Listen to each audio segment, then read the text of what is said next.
us about your husband, Mrs. Tasker. Harry? He's a sales rep for a computer company. So you think he's boring? Well, maybe a little.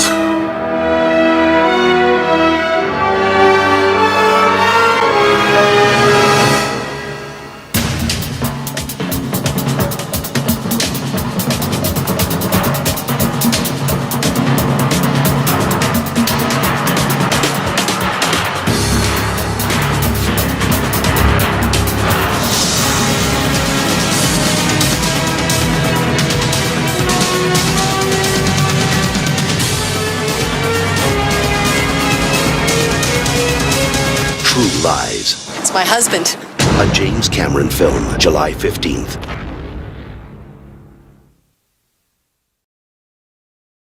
What can I say? I'm a spy.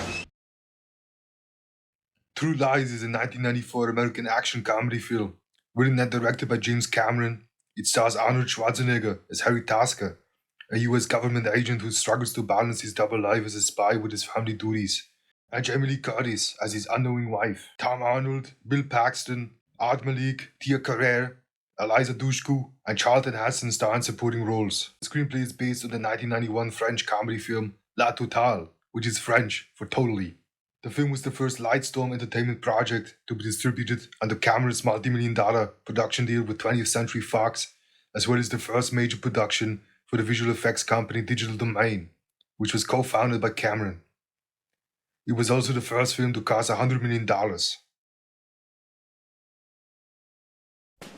Hi, I'm Jamie Lee Curtis, and the plane you see behind me is a United States Marine Corps Harrier jet that's used in my latest movie, True Lies.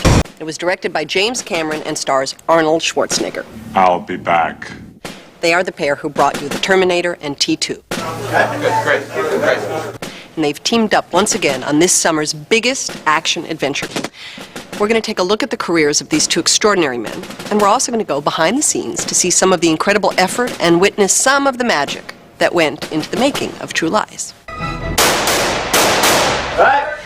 So, why don't you just consider me your hostess? No. Your tour guide. Your stewardess? No, that's not politically correct. Oh, your flight attendant. That's it.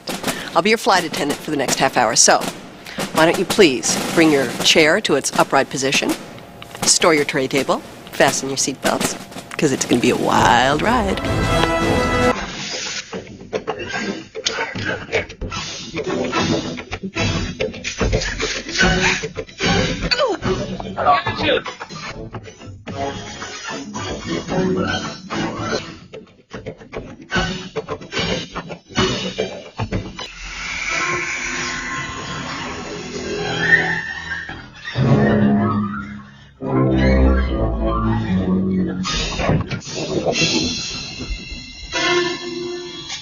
When you think international superstar, you can sum it up with one name. Arnold. Not that Arnold. Schwarzenegger. So what exactly goes into the making of a great action-adventure comedy? Well, certainly the cast and crew play important roles, but before any of that, you need to start at the beginning with a great story and memorable characters. It's sort of an action-adventure with a lot of comedy in it. Well, True Lies had to do with what Arnold and I wanted to do next. Great action movie that has also comedy.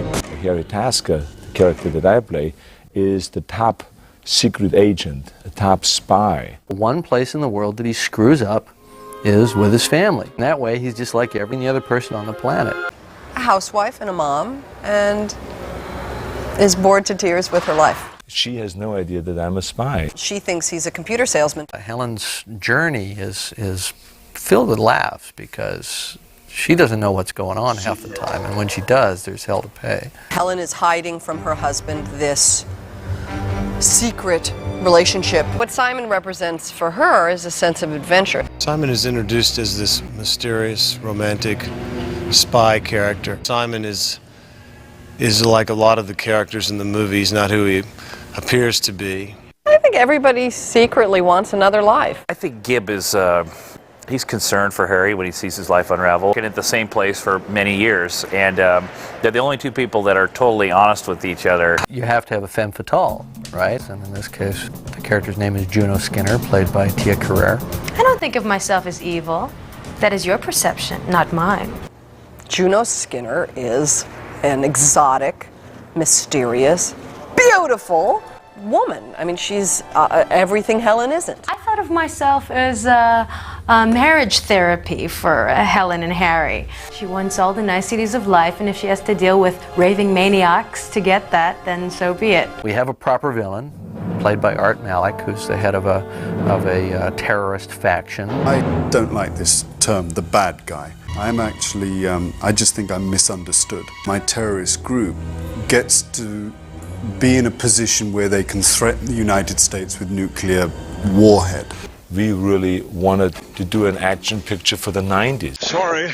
Rather than the traditional action film. We created something that is, quite unique, because you have the size and the scope of a T2. You have other things that are very James Bondian that people really will enjoy. When I was a kid, in the 60s, I loved all the spy thrillers. I loved James Bond, especially the earlier ones. I wanted to get a sense of that. True Lies is an oxymoron. Truth of the matter is, It's all lies. They're not huge. True lies. Everyone is lying about something. Gibb has told a lot of lies to his former wives, and that's, they left anyway. Go figure. you have nothing but people lying to each other and knowing that the other is lying. Constant deception. Because nobody asks the question, then it can't possibly be a lie. It's a secret. The story takes off from there. There's a lot of fun moments in it. It was very fast moving. Like an 8.7 earthquake. Wild. We created something totally different. Photorealistic, outrageous imagery. Really pretty great. It's going to be quite a surprise for people. If there is anything to be said about the career of writer-director James Cameron, it's that he seems to continuously push the envelope of the cinematic experience.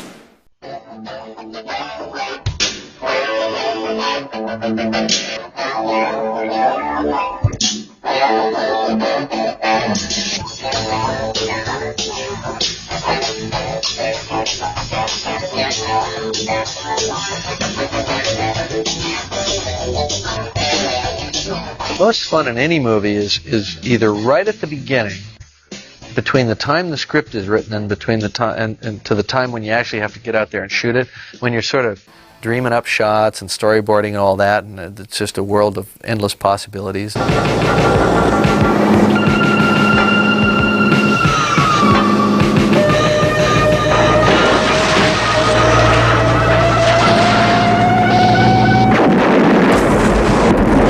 Arnold and I have made 3 films, 2 of which have been about killer cyborgs from the 21st century. Hasta la vista, baby. He's very precise. He knows what he wants because he wrote the script. So it's of course much easier for him to put the scenes together and to direct because he had originally the vision. So I've got a plan. What's the plan? I drown and you tow me back to the rig. No. No. Yes, this water. No. Only a couple of degrees above freezing. I go into deep hypothermia.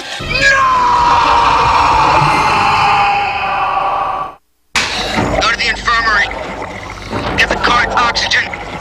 Defib kit. Jim has hit a new territory when it comes to directing, and he has shown again his talent, that he has so much talent in doing different things and not just what one expects of him.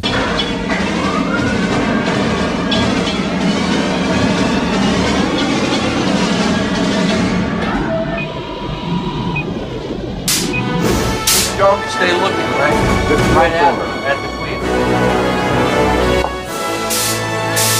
The best part of it is when it's all done. And you're fishing, Okay, everyone, thank you very much. That is a wrap. And everything in between is a complete nightmare.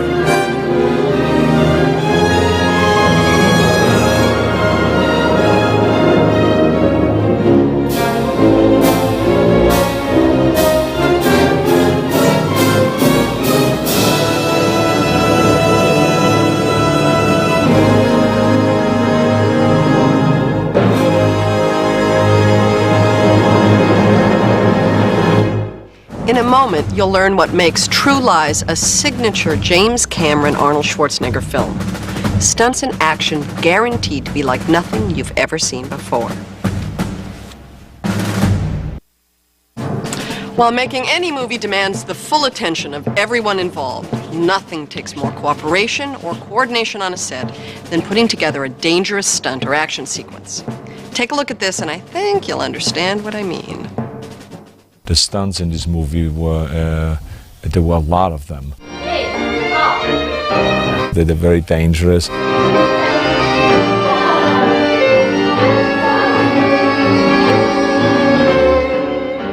I rehearsed for, I think it was like almost 6 months until we shot the scene.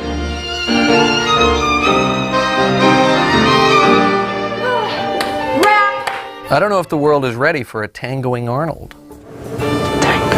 In True Lies, we had the chance of going to 6 or 7 different locations. Well, we started Santa Clarita, downtown Los Angeles. From Los Angeles to Washington, and from Washington we moved to Miami. Miami, we went to Marathon. Marathon, we went to Key West. From Key West, we went back to Los Angeles. From Los Angeles, then back to Rhode Island.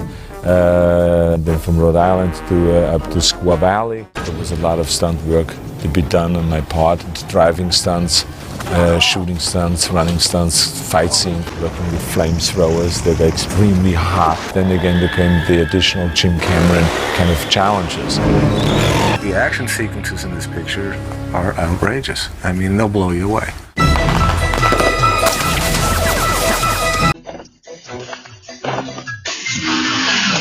And I'll put a long lens over here to get you head and shoulders coming through the trees.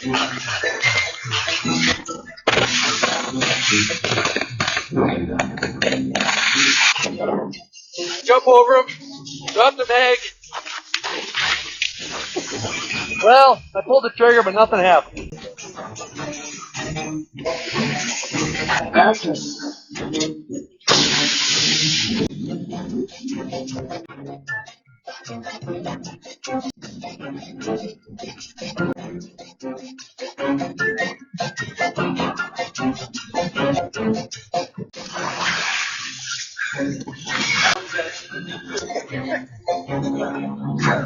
They're awesome. It's just another action movie. A lot of fight scenes with the actors that we trained for weeks in advance. Where Arnold goes into the restroom, it's a really explosive fight sequence. We utilized a lot of different pieces of furniture that you'd see in a bathroom. Arnold just picks up things so fast, and he loves to just get more and more, and he'll come up with ideas. All of a sudden, it was not just horseback riding, but it was like riding with a horse into the lobby of a hotel. Then having to jump over a fountain and into the water.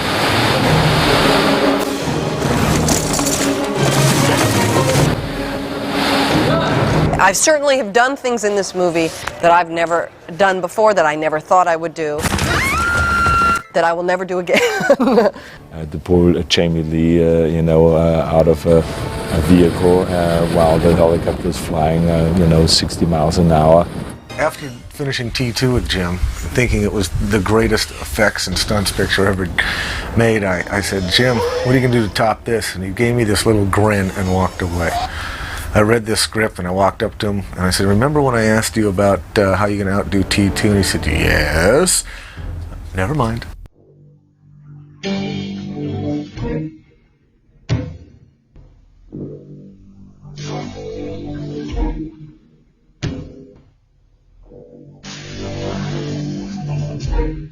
When you're making a film on this scale, this is a big picture. It's exactly like a military maneuver.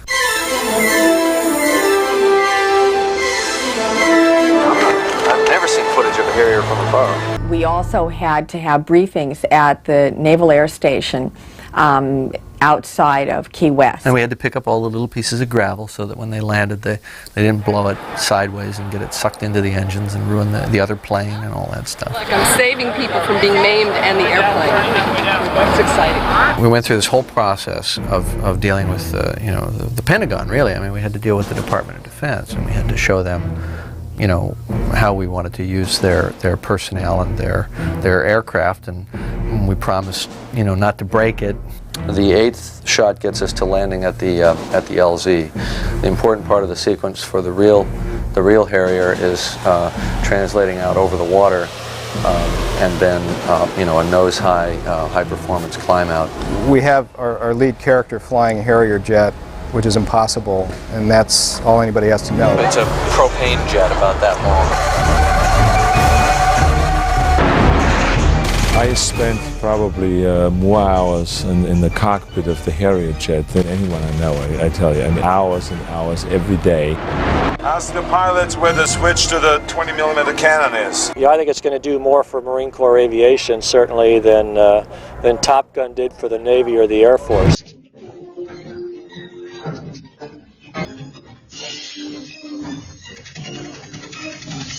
Con cleared you to give it. Listen, come here. And I think that the nature of how we create images for movies is really changing very profoundly now because of digital techniques. And we found ourselves really expanding the palette on this film. I hope that you've enjoyed your glimpse into the making of True Lies, and how did it all turn out? Well, you're just going to have to go see it for yourself. So, thanks for staying tuned, thanks for watching, thanks for flying, and bye now. Bye-bye. Goodbye. Bye now. Goodbye. Bye-bye.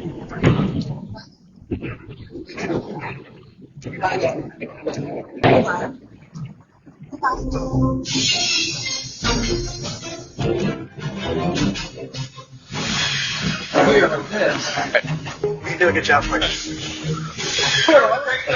Don't you worry about anything. This is off the record.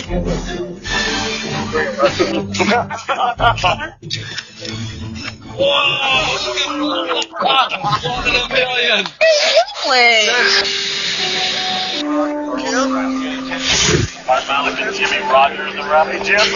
Right. You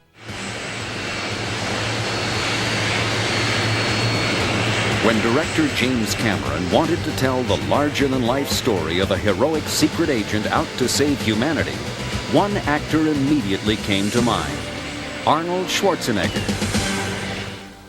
To create the numerous special effects that would place Arnold in the most precarious of positions, Cameron turned to Academy Award-winning visual effects supervisor John Bruno and his team at Digital Domain.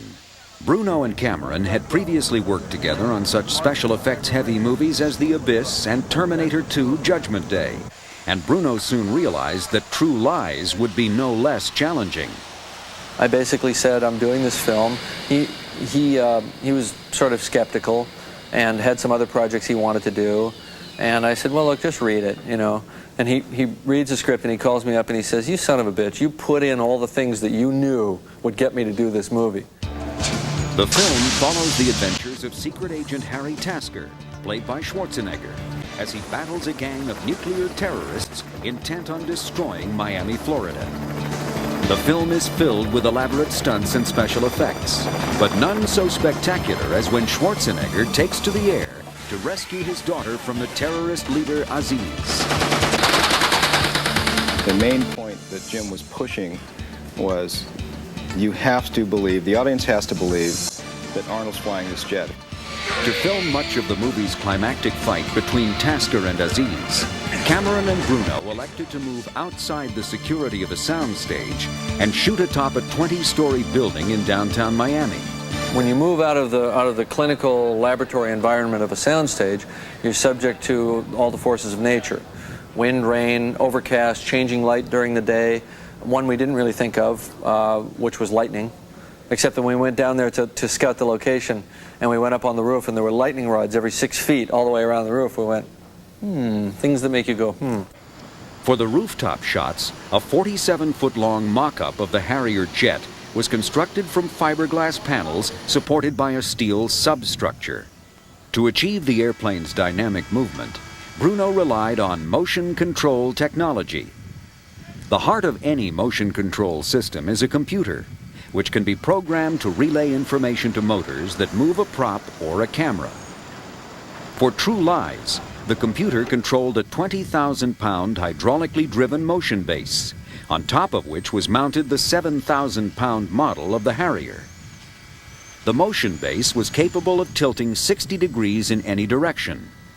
Because all the movements of the motion base were stored in the computer, a sequence of moves could be precisely repeated. A large construction crane was erected on the rooftop, from which a remote-controlled camera crane was suspended. And action! For the next 10 days, the motion base performed as designed, repeating moves that allowed the filmmakers complete control and predictability. They gave the director the freedom of saying that all he had to concentrate on was performance, and maybe you want to change the camera position from time to time, but the machine and the plane, they did the same thing every time. The second the motion base starts, watch where the camera goes. I'm like off the plane. Well, at first everybody was kind of nervous because of the scale of this whole thing. You know, it was a 20,000-pound motion base and 7,000-pound jet on the top of a roof with these huge hydraulic systems, you know, spinning around and moving around. You know, I overheard Arnold say to Jim, he goes that, you know, Jim says, this is the money. I mean, he's sitting in the jet. So this is the money. This is where the money is. This is great. I overheard that, and that sort of relaxed me because I was like stressed a little bit. There we go. And bring the plane to life. The Miami skyscraper could not be used for shots looking down on the aircraft, as the rooftop would be seen. So the filmmakers moved the jet and motion base to a Los Angeles airport hangar, where a giant green screen had been installed. The green screen process allows a foreground object to be combined with a separate background image. The final shots come together in the digital domain computers, where the green screen is replaced with the Miami skyline, making the Harrier appear to hover over the city. For added realism, rippling heat signatures from jet exhaust are digitally simulated and tracked into the image. The films of director James Cameron have been recognized for their groundbreaking special effects. But no matter how elaborate the visual effects are, he sees them as merely a tool, never to upstage the story. The goal is to sort of submerge yourself in a fantasy where things appear to be really happening. So maybe it's a stunt, maybe it's an effect, you don't care, it looks real.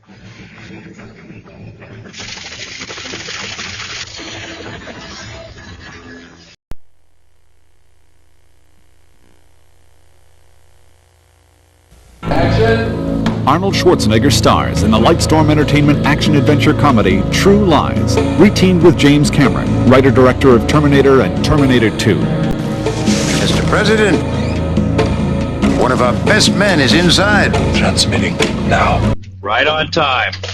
Gary Tasker is the top secret agent, except he's married. His wife and his family and no one else knows what his profession is. They think that he's a computer salesman. He lives two opposite lives. At work, he's like a Terminator. At home, he's a flesh and blood computer nerd. How'd it go at the convention, honey? She's a housewife and a mom, and is bored to tears with her life. He's just always gone, and we never really stop to think about it. No relationship can survive when you don't bring the best part of yourself home to the relationship. And at a moment of great weakness, she meets someone who recognizes her vulnerability. I was thinking about you. Simon is like a lot of the characters in the movies, not who he appears to be. And as the title says, True Lies, everyone is lying about something. Meanwhile, Harry meets a beautiful and mysterious antiquities dealer. Takes care of all the glamorous accoutrements and in the ways of the seductress, the way that the wife would not.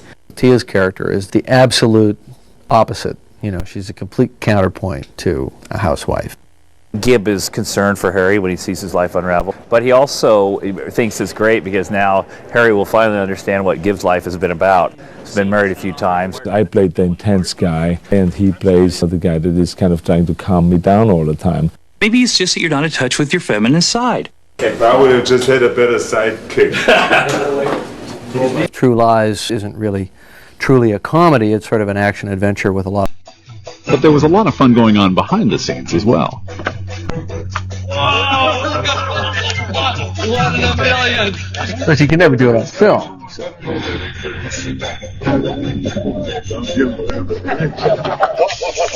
This is off the record.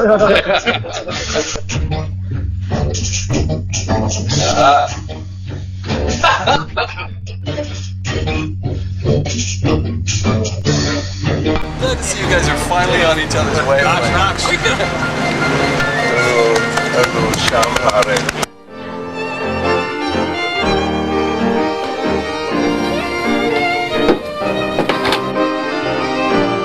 I don't know if the world is ready for a tangoing Arnold, but I guess we'll find out. To cover a wide range of scenes, the production team spent 3 months away on location shooting. We were constructing all of this stuff on the building in Miami. We had construction going on in the Florida Keys. We also shot in several different climate zones. Well, how many times did you spend the whole night on a mountain? The entire crew slid down the hill in a snowcat. I thought that was going to be the end of them. What's your... I don't like this term, the bad guy. I'm actually, I just think I'm misunderstood. It's a fun type film, and therefore I hope no one takes it all too seriously. There was a lot of stunt work to be done on my part, working with flamethrowers that are extremely hot and that are very dangerous.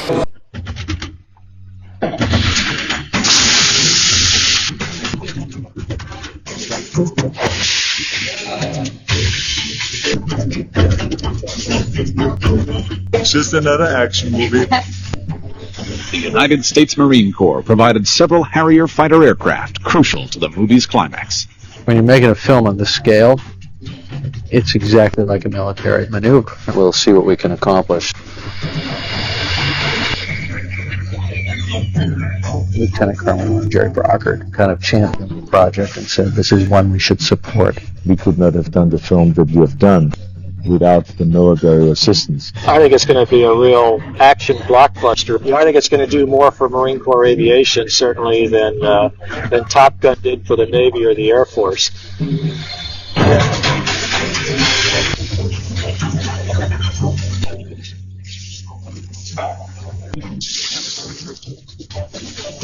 We have our lead character flying a Harrier jet, which is impossible. The difficulty of that is it has to look real, and it's not really an effect. Well, why don't we put the whole jet on the roof of a building in downtown Miami?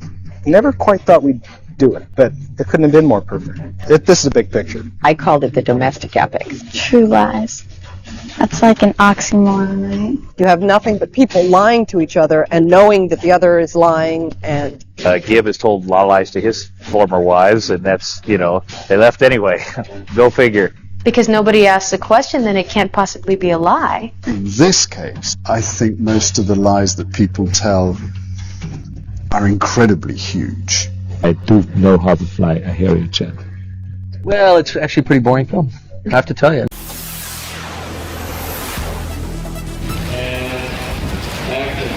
A Harrier jet landing on Brickell Avenue? Well, anything goes when you're talking about movie land. For the past couple of weeks and throughout today, downtown Miami, specifically Brickell Avenue, is the hotspot for terrorist activity, Hollywood style. It's all for a new movie shooting on location called True Lies. Those working in or around Brickell Avenue line the streets for most of the day, hoping to catch a glimpse of the star of this film, Arnold Schwarzenegger. Have you seen any of Arnold at all? I haven't seen Arnold, but yesterday they blew up the helicopter. It was pretty cool. I said, what's happening? It's an accident? They said, no, it's the movie there, so I just came out to see. And maybe you can catch a glimpse of Arnold, huh? That would be nice. I did see him and his double leaving the elevator, and I did see his back, at least. Well, lucky for her, but unfortunately for many of those who spent most of the day craning their necks to see Arnold, only saw his stand-in while rehearsals were underway. Then, finally, Mr. Muscles himself, the Big A, came to discuss the scene with veteran action director James Cameron. In this film, Schwarzenegger plays Harry Tasker, a special agent for a top-secret government agency charged with nuclear terrorism intervention. Fluent in 6 languages, Tasker is an international spy who keeps his real profession secret even from his wife, played by Jamie Lee Curtis. The police officers in the film are real City of Miami police who agreed to be in the movie during their off time. This is not a normal scene every day in South Florida, playing in the middle of Brickley. It's not something normal. When they used the blowing up of the helicopter and the airplane, we just ran in and with the shotgun and kind of like we were holding our post and keeping all the people back from getting injured. So it was not a real stretch for you. You could relate to holding these shots. In Miami, yes, you're right. Oh yeah, she's got her head in the guy's lap all right. Yahoo! All were motivated by the James Bond movies, because I grew up with the James Bond movies. Jim Cameron grew up with the James Bond movies. That's why it has a James Bond type of a flavor to it, because we admire those movies so much, especially the old ones. Is he the new James Bond? Well, not quite, but Arnold is clearly gunning for a 00 position in True Lies, where he plays a secret agent with a sense of humor and plenty of high-tech gadgets, and the action is simply breathtaking. The idea was to make a hybrid picture, which was a blend of action and comedy, which is not that easy. Do you know what this is? On the one hand, there's the threat of nuclear bombs exploding that we have to work on. On the other hand, Arnold finds out that he thinks his wife is cheating on him. So we spy on her. And that's the funny stuff, when we use all of our facilities to spy on his wife, and at the same time we're trying to catch these terrorists. So they create a certain humorous moments throughout the movie, this whole combination of him being a spy. She doesn't know what it is. He lets the whole family fall apart. She falls in love with another guy that pretends that he's a spy and all that kind of thing. This is why in this movie it's a typical 90s movies, because what we are portraying is a guy that is married but has the most challenging job, but he comes home, but not like James Bond, and every harbor and every airport and every town there's a half-naked girl waiting for him. That's a very 60s thing to do, but it's not the 90s. In the 90s, people are married and they go home, and the biggest challenge that he faces is not the spying, but is to keep his family together, which is for all of us always the biggest challenge. Dodge secret counteragents, dangerous plots, and lots of other subversive stuff to bring you the exclusive very first look at True Lies. During filming, this set was kept top secret. Only huge lights tipped off the locations. Everybody in first position, please. Right down to the caterers, this crew was sworn to secrecy. Yeah, I guess they're trying to keep it quiet. Arnold Schwarzenegger kept the press a telephoto lens away.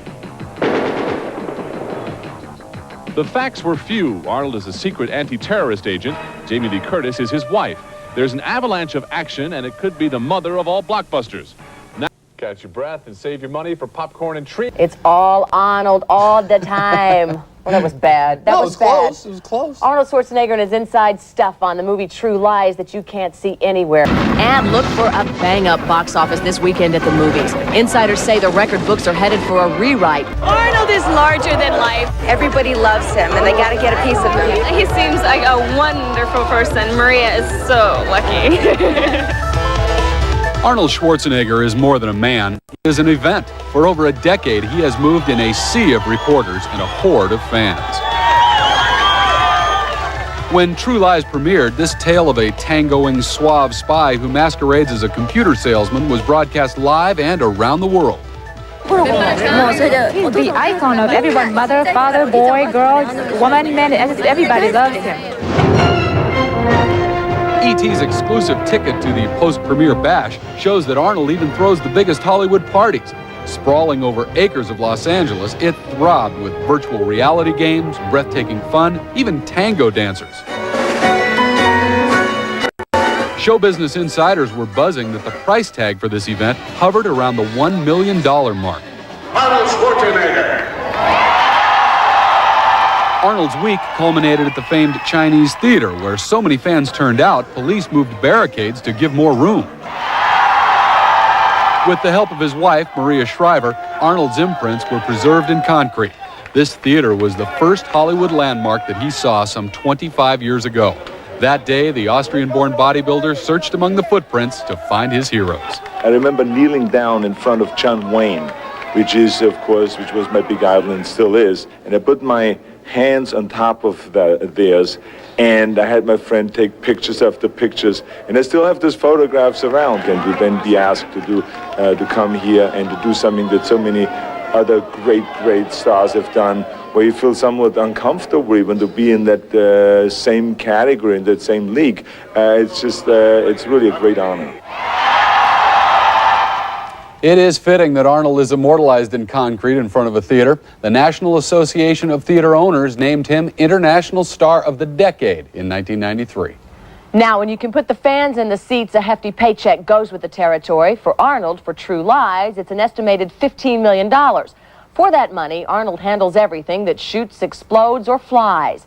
But he admitted to me that this movie almost did him in. Action, action!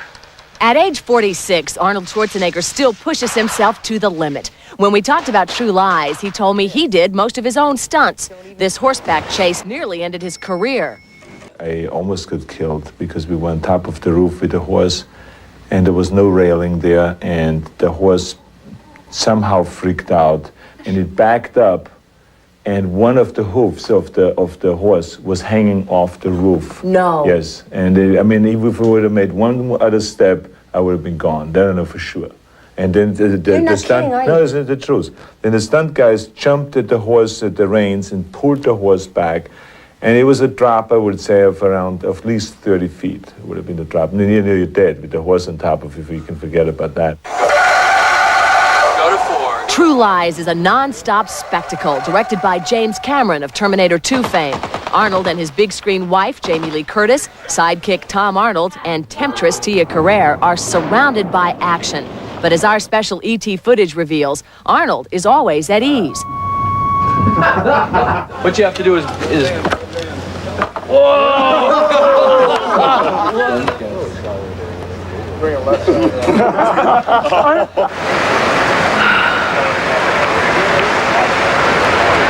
That was some kiss.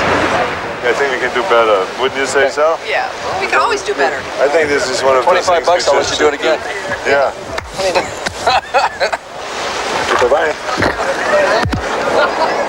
Now, I've been interviewing Arnold for about 10 years, through a lot of bad hair days. What was I thinking? One thing has never changed, though, his determination. Whether bouncing back from last year's Last Action Hero or basking in success, Arnold never quits. It's easy to see in the beginning what would have motivated you. I mean, to get this. I mean, this would have been the motivation, the life that you have. The status, the power, the money, the family, the fame, all of it. What motivates you now? Well, I think that, I did a movie one time called Stay Hungry, as you know, and I think that the reason why I did that was because I believe in that philosophy. I believe in staying hungry. I think that it's a very, very special philosophy because you don't sit back and enjoy the things that you've done in the past, but you always look for new challenges, and that is exciting to me. As you know, I love this movie. I told Arnold that I did. Yeah. My only disappointment in the whole thing is that Arnold promised me last year, I have it on tape, that I would be his love interest in his next movie. Really? Yes, he did. And he bailed on that. Well, the next movie is Junior, and Arnold plays a pregnant man. So guess what? What? Arnold told me a true lie. True Lie, yes. Well, the man behind True Lies says it uses Hollywood's whole bag of tricks, and we're going to open up that bag, and only on E.T. Around the world, Arnold's greatest hit, Terminator 2, earned almost $500 million. And True Lies is another high-stakes Hollywood gamble. Arnold and T2 director James Cameron are together again in a production that reportedly cost $100 million plus. But as they like to say in Hollywood, every penny is right there on the screen. And action, action!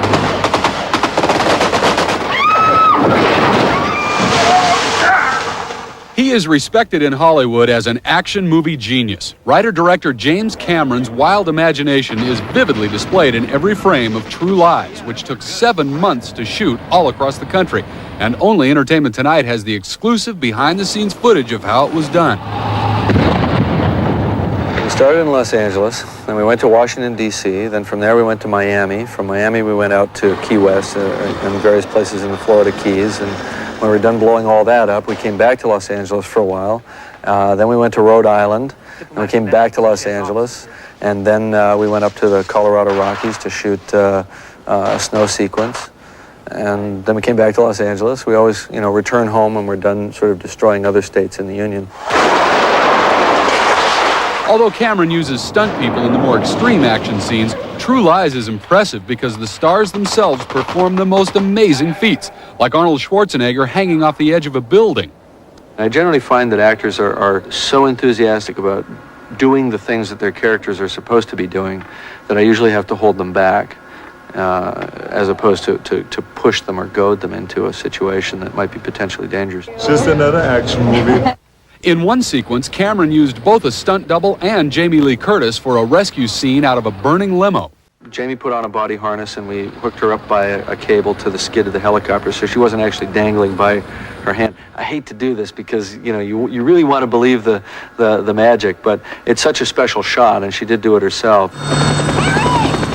In Miami, Cameron rented the top floors and the roof of an occupied high-rise building. It's exactly what these building owners don't like, short occupancy, and the tenant wants to make a lot of changes, like put a 46-foot long airplane on the roof of the building. And by the way, that huge 120-foot construction crane wasn't there either. We put that up as well. And bring the plane to life, and action! Some of the film's most impressive scenes involve the Marine Corps Harrier jets. When a squadron of them blows up a bridge in the Florida Keys, the footage is amazing, and Cameron says seeing is believing. It's all real. Of course it's real. We really did everything in the whole movie. Cut! Cutting! That was good. Now, another thing about those Harrier jets, the Marine Corps let James Cameron use them, but they made him pay for the gas, and apparently these things are real fuel hogs because they use about $15,000 an hour worth of fuel. Ooh, and they got a lot of hours use. That's right. Those jump jets, they're amazing. There's something else. Arnold loved them. Yeah, he did. Yeah. Surprising he won't have one in his garage like he did with that Humvee last movie. Bring it in through the roof. A lot of this thing is obviously Hollywood magic, but as James Cameron said, the stars did put their hides right on the line as well, and Jamie Lee Curtis told me that she jumped at the chance to do just that. Guess what? It looks like I'm Princess Kambata. Yeah, you weren't in that Star Wars movie, were you? I wasn't in any of those movies. Well, I'm kind of with Jamie Lee on this one. Our set did sort of look like it came from outer space. In True Lies, director James Cameron had to put Jamie Lee through all the stunts. Now she is a macho babe on film, and she's got a passion for the action. It was cool. It was very cool. It was very cool. It was the cool. In fact, the helicopter sequence I always knew would be scary but exhilarating. You weren't flipped out, not for a minute, Not did for you a think, minute. I've lost it? Not doing that. I was a little afraid being in the limousine, actually careening down the highway, because the bridge actually did have a big gap. It wasn't special effects like in Speed. I'm sorry. Wait a minute. While Jamie Lee is a little choked up about her stunt work, one thing was harder for her to do, a very hot strip scene. In fact, the scene is so sexy, the film company won't release it for TV. When they shot the scene, all eyes were on Jamie Lee. Was I aware that I was going to be looked at? Yeah, so I dieted, I did what anybody would do if they were going to dance around in a G-string and a bra in front of 50 men for 4 days in a row. All those men drooling. They weren't drooling. They just were standing there. We can show you this sexy scene where Jamie Lee is supposed to look like a prostitute. She thinks she looks good until she passes the mirror. And then my favorite thing is when she comes back and looks and goes, oh, God, I don't look good. Took care of that, though. Yes, I did. That's why they call her the body. Now, Jamie Lee didn't really know Arnold before this movie, but she says now that it's over, she thinks he's a sexy, attractive man. And about his famous body, she uses words like beautiful and remarkable, and she says in a nice way, he is smaller. Carrere was 27 on January 2nd. Tom Arnold was 35 on March 6th. Jamie Lee Curtis was 35 on November 22nd. Bill Paxton was 39 on May 17th. Director James Cameron was 39 last August 16th. And Arnold Schwarzenegger will turn 47 on July 30th. Just a second. Here comes Living Color with their version of Sunshine of Your Love from the movie True Lies. You know what this is? It's a snow cone maker. Is it a water heater? Today people don't want to just go and see the characters that they see in the movies, but they want to go and enjoy also the person itself. That's why people like to read about the stars behind the scene and get to know you. Yes. What kind of a person are you? Bad? Are you good? Are you this? Are you that? They like to know all those things. So when they like you in a movie, that means that they like you as a person. That's basically what it means, and that's really always nice to know. Yeah. Well, that's a responsibility too. I mean, you have to divulge parts of your life that I'm sure you know. You don't always want to be an open book, but people want to know about you, and that's a responsibility to be a role model. As you know, every profession has its downside and its upside, and the downside is that sometimes you do have less privacy than you want, but so what? I mean, that's just part of this profession. Married to newscaster Maria Shriver with 2 little girls, Arnold is well aware of being observed. Does Maria get upset with you kissing? Like No. She doesn't? No. No. She doesn't know. Because but the important thing is that in all of those scenes, to know that this is done 50 times over. She's seen so many of those things. I think that inside she gets hurt sometimes when I go overboard in a screen, and because you know who wants to share on a screen with millions of people. Soviet Mirv 6 from an SS-22N launch vehicle. Do you want an Oscar? That's one thing you don't have. You've got everything else in the world. Do you want an Oscar someday? I would love an Oscar. I would love. I love any award that I get that says you've done well, you've done a great acting job. Have you ever killed anyone? Yeah, but they were all bad. Did you look a little bit like your face looks like Shalala? You know, the Secretary of Health and Human Services. No. No? No, no Well, one's ever told me you look exactly like that. I mean, I was sitting with her in the office, right? This was like when Clinton was elected and I was appointed. That was the chairman of the President's Council on Fitness. And so we had several meetings, and then every time I saw her, I said to myself, this is so strange. It reminds me so much of you. I mean, this is like the same, kind of almost like sisters. Really? Except she's much shorter. She's very short. Well, I'm Shalala not is too very tall short. either. Well, but I mean, she's like, what is Shalala? You would say 4'9" or 4'10". Oh, I'm 5'2", please. Yeah, that's what I'm saying. I mean, you're around. She's like Danny DeVito's height. She's very short. Danny DeVito is one of the few people that I can look down at. I mean, yeah, it's funny. Arnold, it's great to see you again. I always enjoy talking with you. Well, thank you. And what a fantastic picture this is, True Lies. Action, action, action, fantastic stuff like we've never seen before. And it's funny. It's really funny. Thank you. I appreciate that. Just great. Just great. So here you are now, embarking on this adventure. Your last one, Last Action Hero, didn't do what everybody hoped it would. So where is your head at this point in time? My head is with great enthusiasm going into this promotional tour for True Lies. I feel very enthusiastic about it because of the reaction that I have gotten over the last week when people had started seeing the movie. And today, talking here to the various different journalists and have people come in like yourself and saying that they like the movie so much. So that is always makes you feel good. But I mean, I have enjoyed the movie myself a lot, and I think that Jim Cameron really is responsible to have created another monster here as far as I'm concerned. One of the scenes, Arnold, that just really blew me away, where you're riding the horse through the hotel lobby into the elevator, and then we see you going up in the elevator, one of those open elevators. Now, how in the world did you pull that off? Well, first of all, I'm very familiar with horses, and I've ridden horses, you know, for a long time. As you know, in the Conan movies, I was riding horses, and so I got to be very good in horseback riding. The only thing is, in this movie, there were a lot of scenes where I felt very uncomfortable in doing, because the horse, taking a big animal like this into a hotel lobby where you have hundreds of people around it, the horse goes crazy every so often. Anytime a light bulb blows up, anytime an equipment falls on the ground or so, the horse goes absolutely insane.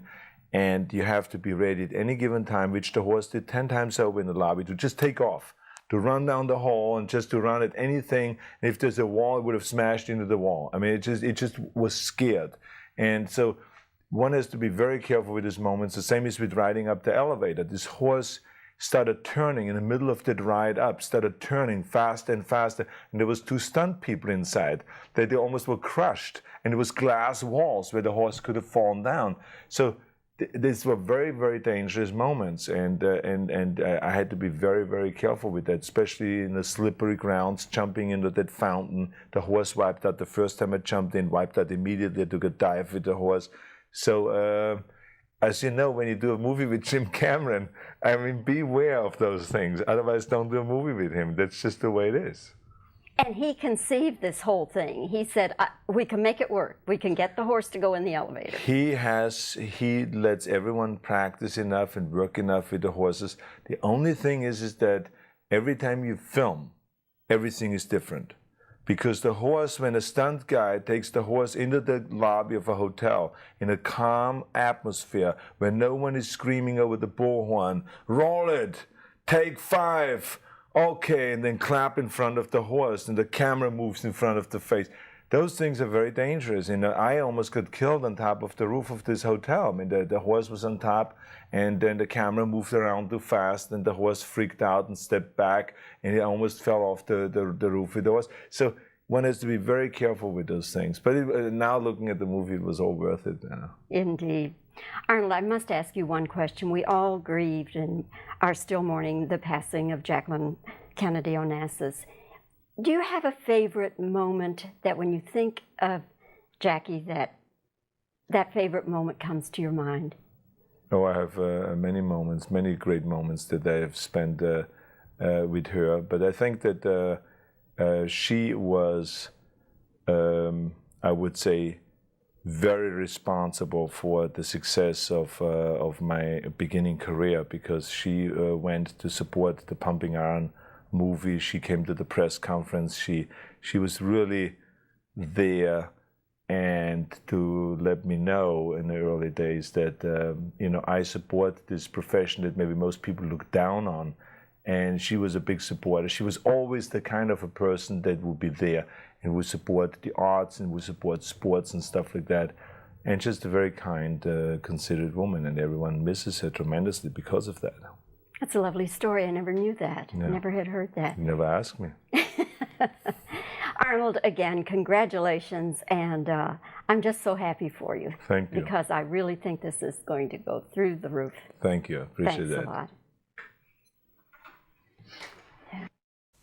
To be or not to be? Not to be. After suffering the slings and arrows of damning criticism and mediocre box office in his most recent movie, Last Action Hero, you might believe that Arnold Schwarzenegger would be tempted to come roaring back with a straight, tough action movie. And his newest, True Lies, has no lack of scenes to fit that description. But it also has an unusually romantic Arnold, flirting and tangoing with the villainess as played by Tia Carrere, and playing the boring computer salesman husband to wife Jamie Lee Curtis, who has no idea he is a master spy. I had to come up with a way in which you would believe Arnold as this boring or overlooked husband. And that's, Arnold is not a guy you overlook. But, once I'd sort of cracked that problem, the rest of it flowed pretty easily. I don't want to use the word homage, because that always sounds so pretentious, but is this a James Bond of the 90s? I think there's a conscious sense of reference, because I think it, certainly in the very beginning of the film, because I think it gives people a comfortable jumping off point. They say, oh, I get it, this is Arnold playing James Bond. Okay, that's easy for me to understand. And indeed, in the opening of True Lies, Arnold does his Bond thing, out of a wetsuit with tucks underneath and using the Big Bang for diversion. Within 10 minutes, the movie has turned completely into something else. And it is definitely for the 90s in the sense that it's what are the repercussions of this kind of adventurous life, and how could a guy who's that devil-may-care really have a home life and a family and all that sort of thing. When this was in the initial stages, did you and Arnold have talks about his coming off of Last Action Hero and what happened to that film, and his feeling and what needed to be done this time? Any actor is concerned about a failure or a perceived failure, and you know, it may modify what they think about what they're doing. But Arnold never flinched from doing this film in any way. I mean, we went for the comedy, we went for the character, and of course we went for the action, but the action was always in the script. It's not like we sort of ran around and said we have to pump up the action more. I mean, what we always thought we were going to do was take a very kind of simple and innocent and cute concept and scale it up to what we call a domestic epic. James Bond is in operation, and what an operator he is. If the character created by Arnold Schwarzenegger, this so-called James Bond of the 90s, comes back for a sequel, how would Cameron deal with women? The Bond women, 007 style. After all, in the Bond movies, they were sexual playthings. That whole sort of sexual rapaciousness of the 60s and 70s is now, you know, we have to look at it from a completely different skew now. And to me, it's interesting. You know, maybe it's just because I'm going to turn 40 in a couple of months that you know, it's interesting to look at relationships in a little more depth, even in a fantasy sort of comedy environment like this. Is this character that Arnold plays in True Lies, is it a franchise? Could be. It depends on how successful the film is, how much people spark to Harry Tasker. I think the thing that's remarkable about this film that I'm very proud of Arnold for is the subtlety of his accomplishment. And, you know, hopefully the film's kind of pyrotechnics won't overwhelm people's appreciation of that. True Lies, starring Arnold Schwarzenegger, directed by Jim Cameron, opens in movie theaters nationwide tomorrow. For today, Jim Brown, NBC News, Hollywood. That was some kiss. When you think of actress Jamie Lee Curtis, you don't think first about Action Hero. You can now. I married Rambo. Jamie is entertaining the world this summer playing Arnold Schwarzenegger's wife in True Lies. She plays kind of a reluctant Mrs. James Bond, but her name is Tasker, Helen Tasker. Have you ever killed anyone? Yeah, but they were all bad. It's a big action picture, but it's a lot more than that. It's got a lot of comedy, it's got a little heart, it's got a good little story throughout it, so that when you leave the theater, you aren't just sort of overwhelmed by the sort of action sequences, but that you feel empty inside because you haven't really had some sort of substance of a story. There's a story. There's retribution. There's, you know, communion between the two characters at the end. All of the main characters kind of really have a perfect little ending together. All of the main characters in the movie come back at the end. So you really leave the theater with a great feeling. Mr. Tasker's office. Hi, it's Helen. Is he in? How is he in a sales meeting, Mrs. Tasker? It's not like he's saving the world or anything. What I loved about Helen in the movie is that she doesn't have any training. So all of her physicality is just a natural one. It's not like she's trained as a spy or trained as a, you know, anti-terrorist. She just, when she has to hit, she hits. So was this a fun experience? Tiring, grueling, crazy, experience what? Of my entire life. It had to be, really had Without to be. Without question. The greatest experience of my professional life, certainly. Tiring, grueling, exhilarating, fun, laughs all the time, big laughs. Jamie Lee Curtis is about as much fun as you could ask for. A great gal, but one who's growing up. What's the biggest change that's happened in your life in the last few years? We met 11, 12 years ago. 15 years ago. So I'm not sure how I'm changing, but how are you changing? Boy, more serious? Well, yeah, I mean, obviously more serious. I have a child and a marriage, and, you know, I'm looking now down that tunnel of the next 15 years rather than back on the last 15. And the next 15 are a real challenge for a woman. And I really want to maybe find a new career to kind of blend to, and then maybe go off of this one that I'm doing now into something else. I'm taking a lot of photographs, and I'm really liking photography. And so I'm in this kind of place, and starring in an action picture. So it's like, yeah, I'm very happy for you in this film. This couldn't have happened to a better lady, and it's going to be a smash movie. And You deserve it. from your mouth. All right. Thanks a lot. Thank you. I appreciate Bye-bye. it.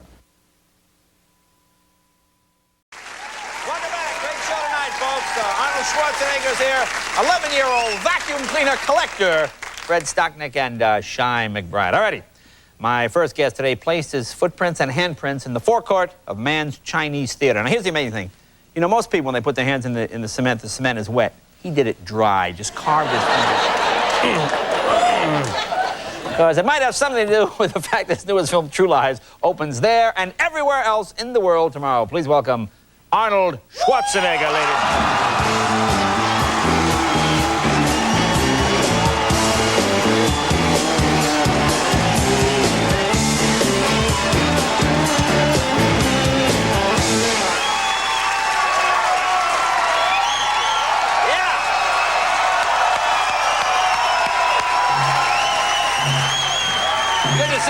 Nice. Thank you very much. Thank you.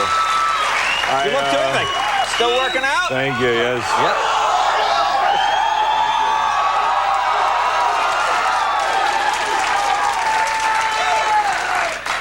Thank you. Thank you. Thank you. But let me just talk to Leia J a little bit, okay? And then I'll talk to you. I have to say that I was impressed with the way you look. You work out every day. I've been following your advice. No, you work out 2 hours a day 2 now? hours a day. Does that mean you go into competition level very soon, or what's going on I will be moving here? into competition very soon. I thought so, because I brought you a little gift, just in case you go that route. What do you got? What do you have? Yeah, here we have it. It's just a little gift basket here. So what do you that have? I brought you here. What is this? It's just, you know, things that you need as a professional bodybuilder. First of all, it's very important that you have the baby oil. Yeah. That's very important, you know. Just oil up every day, and this is good when you compete because it creates a good reflection from the lights. So when the judges look at you, they maybe don't see you a little fat around the waist. I see. Thank you very much. Good. Then we have a little bit of tanning stuff here. Then we have waxing. It's very important that you take the hair off the legs and around the specific areas and stuff like that. So you use that. And then we have other oils and creams here. So this should be. And then we have posing trunks. Oh, very nice. Posing trunks are very important. Yeah. Now there are different sizes, of course. There is medium, there is large, and then there is, of course, bragging size. Right. I got you the extra small, so something can bulge out there in front, okay? So we got it all, so good luck with the bodybuilding, okay? No. You know something? See, I'm glad you did this. I said, you know, I hope he does something, wise guy, because I have some. The last summer, remember I met your mom, very nice. Yes. And we talked for a bit, and my wife has been studying German. Right, you told me that. I called your mother in Austria. I said, listen, Arnold's on the show. I need something, not to embarrass him, but maybe something. She sent me some footage of you when you were 18 years old. Uh-oh. No, this is good. No, you look good. You look good. No, you look good. Okay, you have this dorky look on your face, and it looks like you're talking to the church lady in the audience. Take a look. So look at this. Look at this. This is 20 years ago. There you go. Look at him. Now look at this lady. Look at this lady. Where do you see the lady? Where's the lady? Let's see the lady. Look at there she is. These are the judges. Yeah, the judges.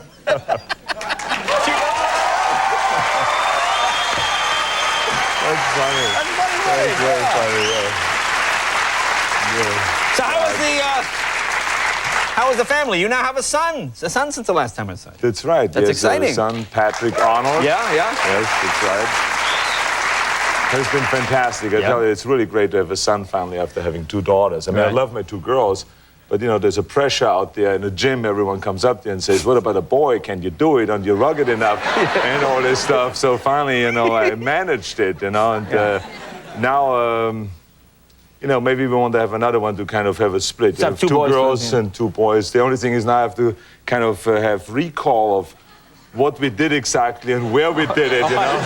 Exactly, and what position, what height the legs were, and all this kind of stuff.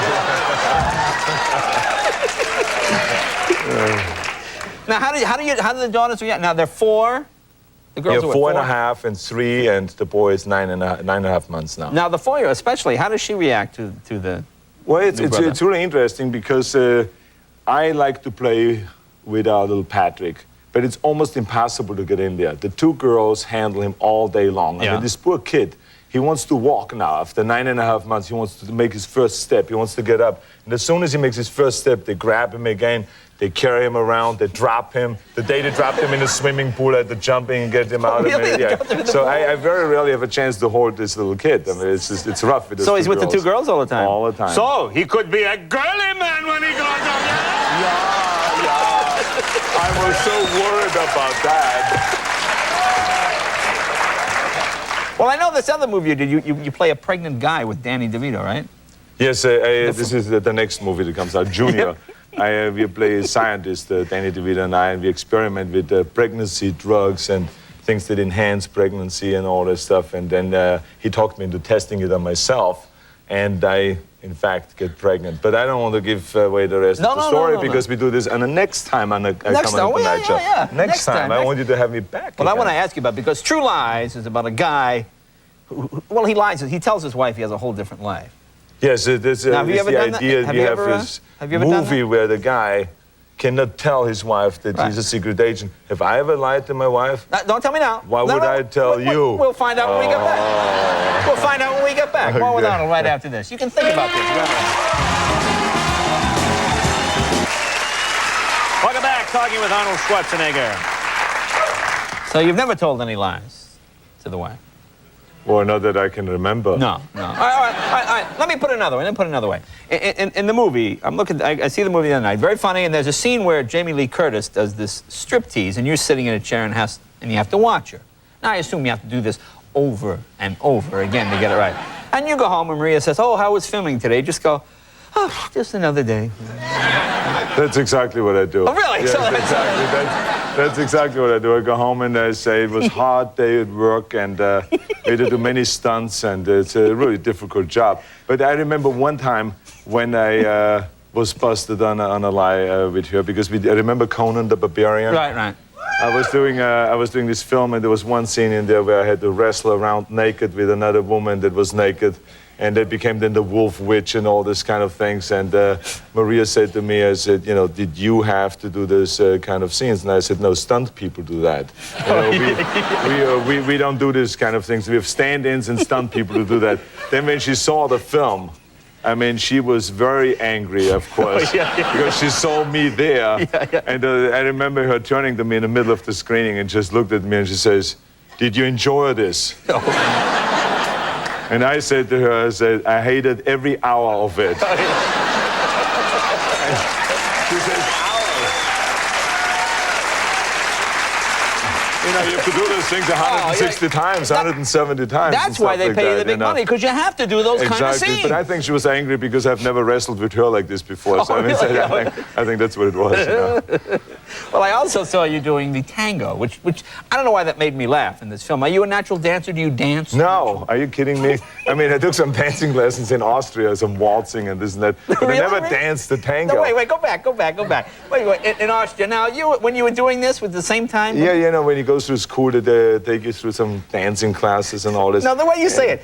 Dancing classes. Yeah, but I hated it then, I never thought I would ever be able to use it. But this time, all of a sudden, Jim Cameron, our director, who is also the writer of True Lies, he wrote in a tango. But not only once, but twice. Yeah, right, at the beginning. So I took endless amount of lessons. I took like months. I remember 3 times a week I had a teacher come to the set. And after we were through shooting, I had to teach me the tango, because I wanted to make sure that after having seen Al Pacino dance the tango, I said to myself, I got to do better than that, because he was fantastic. There was this kind of competition, so I practiced and practiced. So when we got to actually do the tango, I felt really great about it, and I felt comfortable, and it ended up really being a great scene. And now people say I'm the new kind of James Bond or something like that, because I did a little tango. Well, maybe you could come on and do some tango for us sometime. No, of course.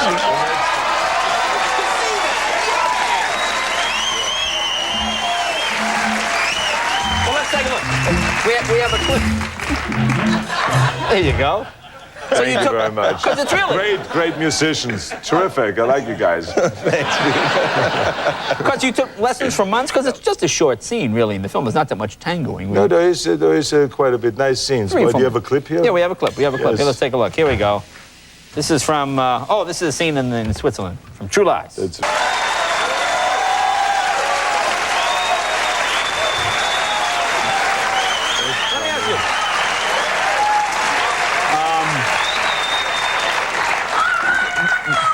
really some there are really some incredible stunts in this film, especially that Harrier jump jet. That stuff was unbelievable. Was this the most physically demanding film you think you've done stunt-wise? It was extremely demanding, yes. There was a lot of chase scenes with where I had to do horseback riding, which I was familiar with. Yeah.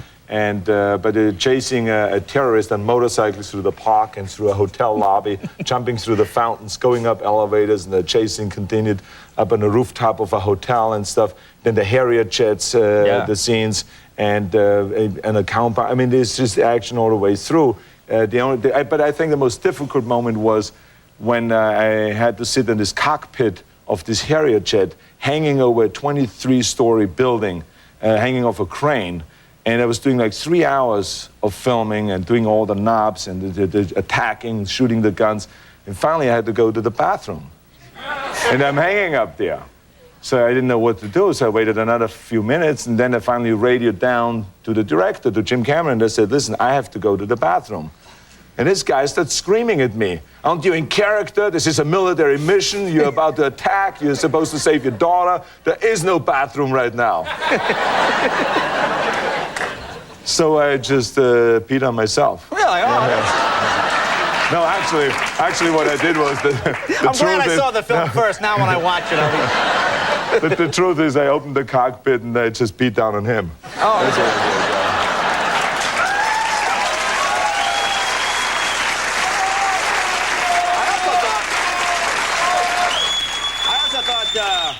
Tom Arnold did a great job. He was very funny, too, in this film. He's fantastic. He's a great surprise. He was a great actor. Yeah, he did a good job. A really good friend. Now, did Roseanne come in? Did you give him any marital advice? Perhaps you've been married a while.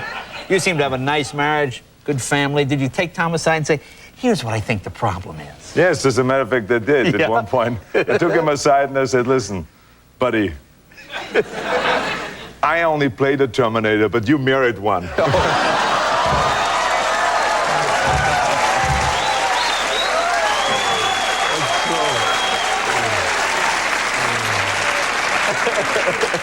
Well, Arnold, it's good to see you. Thanks for coming. The film is should be a huge, huge hit. It's just just an amazing film. It just goes on, and one stunt after another. And we have to stay. We have the vacuum cleaner collector.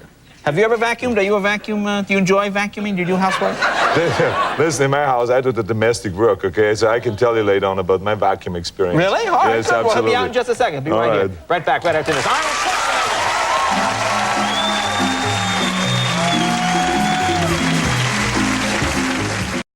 Movies are obviously, by definition, a visual experience, but with yours, I mean, I noticed this with Terminator 2, that, I mean, it really goes right through you.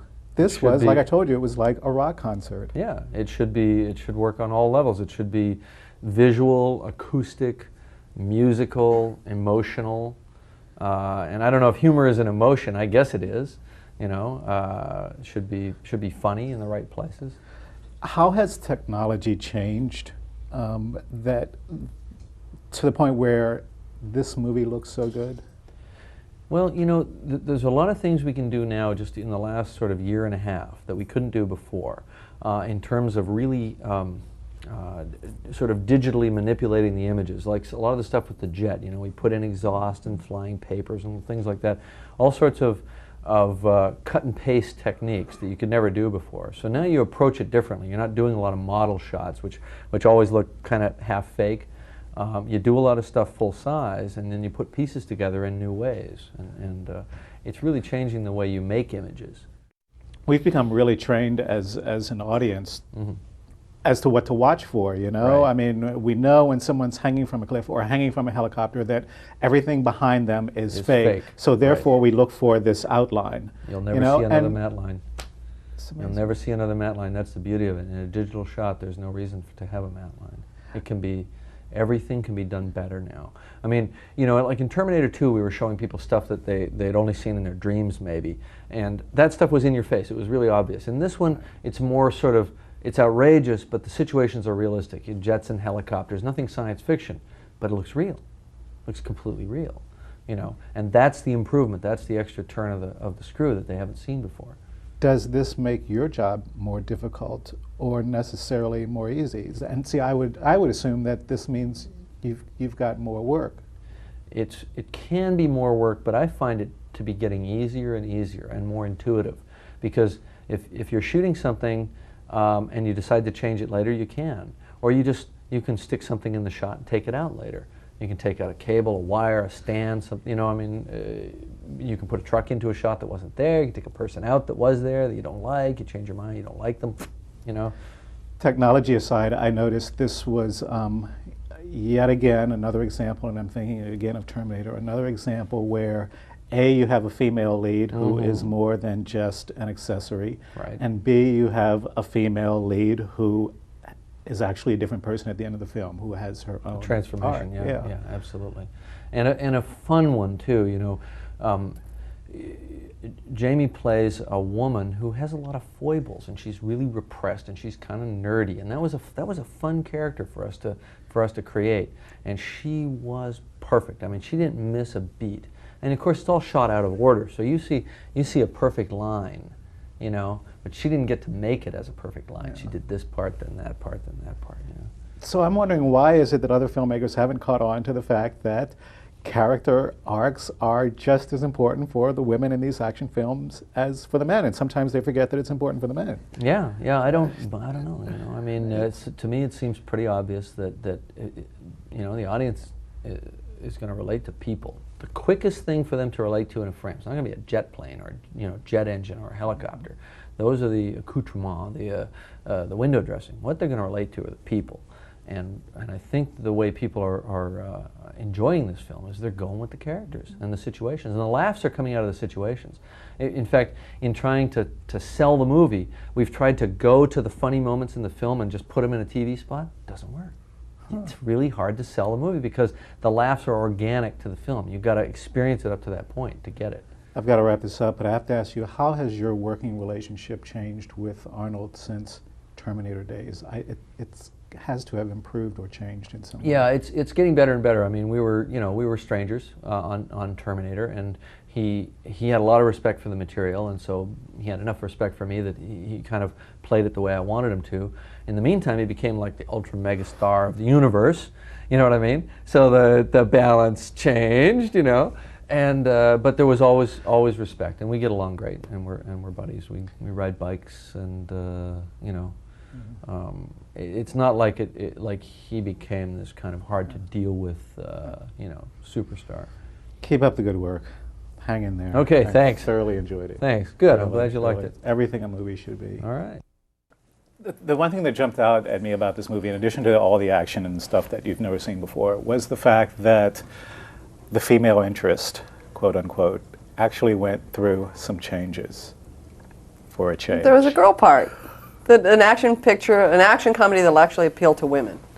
Well, I think it's specifically because any women who've been in a relationship on any level for any time will understand that you get to that point where you start to lose yourself and you start to get into a rut in the relationship, and that's where you find this character, Helen Tasker, at the beginning of the movie. It's this person who is, you know that feeling where you wake up at about 2 in the morning, and you look over and there's that person sleeping next to you and they're kind of stinky and they're snoring or they've got drool or they're kind of unattractive, and then your child that you're supposed to love and adore more than anything in the world has just gotten in a fight with you before they've gone to bed, and they're watching, like, you know, Axl Rose in the other room with that bad scarf that he wears. It's so bad.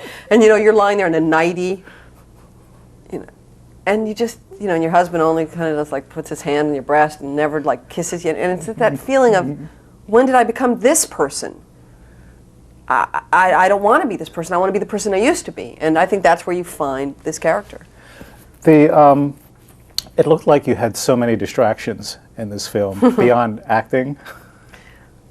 Is that accurate to say? I mean, well, it's not distractions. It's just, you know, there's a lot going on in this movie. Right.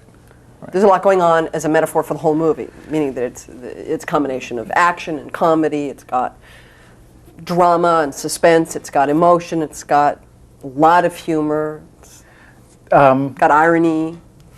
I have to add, this sounds really naive, but was that you hanging from the helicopter? Yes, sir. What on earth possessed you, inspired you? Well, inspiring is it's one of those things where I don't like to talk about stunts too much because it ruins the experience for the moviegoer. But there is a sequence where a helicopter is involved, and I am hanging under it at some point, and it was cool. It was just neat to do. I just liked it.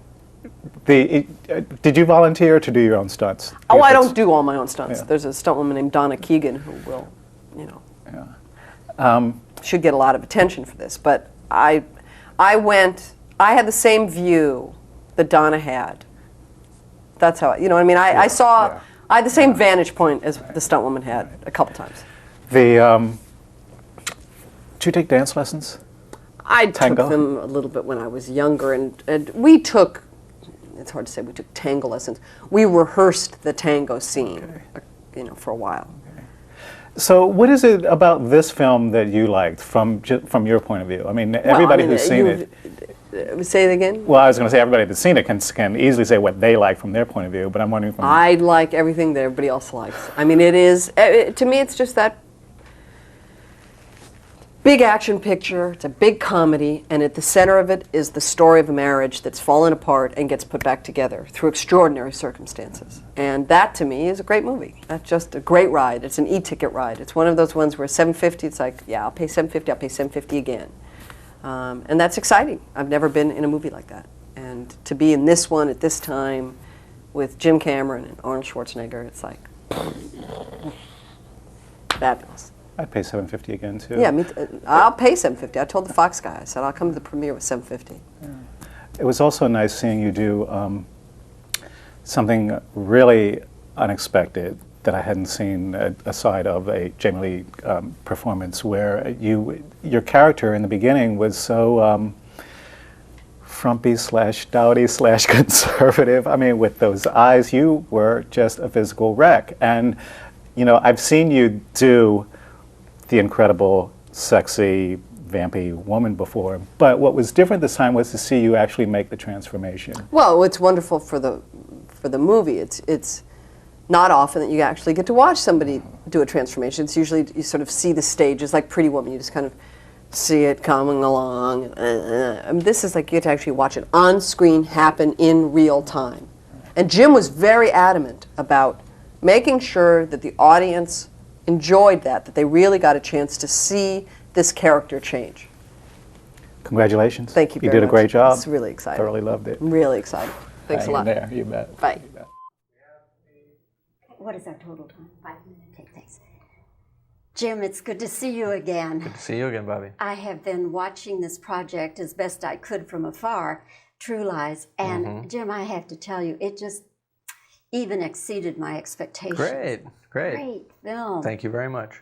And the filmmaking just really blows me away. Well, that's it then, right? Right. Thank you. No, but I do have a couple of questions for you about the filmmaking. First of all the sequences in True Lies, which one gave you the most difficulty as a filmmaker?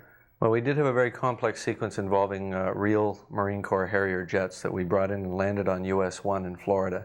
So we had to shut down the main route in the Florida Keys and bring in these jets, and that all had to be very carefully coordinated. And I actually have one shot where I have Tom Arnold, Arnold Schwarzenegger, and Jamie Curtis in a helicopter hovering next to a landing Harrier jet, both coming in on a vertical approach. And it's quite an air circus there for a couple of days. But just the logistics of setting up these kinds of things, Jim, could you give us some idea of that? We were in Rhode Island and Washington, D.C., and Florida Keys, Los Angeles, then up to the Colorado Rockies. We were filming all over the place. So it was like an army on the move every time the production moved. And it was a logistical nightmare, but we managed to get it done somehow. You always do. With logistics like that, you can't do it for $20 million. Now no, it cost $22 million, actually. Don't forget, the film's called True Lies, so let that be a warning in advance of any answers. But it has been reported and printed that it cost $120 million. Do you? This is incorrect. But I really don't like to discuss the budgets that much because my feeling is as long as a ticket still costs $7.50, as long as people know that we put the money up on the screen and that it's a big show, I think those are the only important data that they need. In the filmmaking process, you do have to use some movie magic. Now, in the Harrier jet, what was the movie magic that you used? Well, now see, we used a lot of movie magic, but I don't want to destroy the magic by telling you how we did it. You'll have to see the film and then try to guess, and then we'll tell you, and then you'll see if you're right. We used a lot of techniques that we had used before on The Abyss and Terminator 2 and Aliens, all the old stuff, and then a lot of new things that involved digital techniques.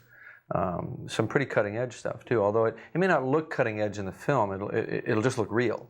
You know, it'll look like it's really happening, and you won't know the difference between what's real and what's not real, which is really the breakthrough, because in the past you could always tell it looked a little cheesy, you know. Even the good stuff looked a little cheesy, but not anymore. This film, could you have made it, say, 4 or 5 years ago? I think some of the things that we did just would not have been possible 4 or 5 years ago. There are a lot of new breakthroughs in computer imaging that just make it possible to do almost anything if you have the time, you know. And the money. And the money. Helps to have a little dough behind you, you know. It has been reported also that you are such a driven person. They compare you with General Patton. Have you read that? No, I haven't read that, well, actually. Premier No, I'm Magazine. an easygoing guy, you know. You seem that way to me, but then I've never worked for you. What you see is what you get. And it's been reported also that your crew even had T-shirts made up. You can't scare me, I work with Jim Cameron. Yeah, and somehow I wound up paying for those T-shirts to be made, too, as I recall. Actually, that was my Lightstorm staff, all of whom have worked with me for 5, 6, 8, 10 years, depending on the individuals, and so they're qualified to wear that T-shirt. So is it kind of tongue-in-cheek, or are they trying to send you a message? I think both.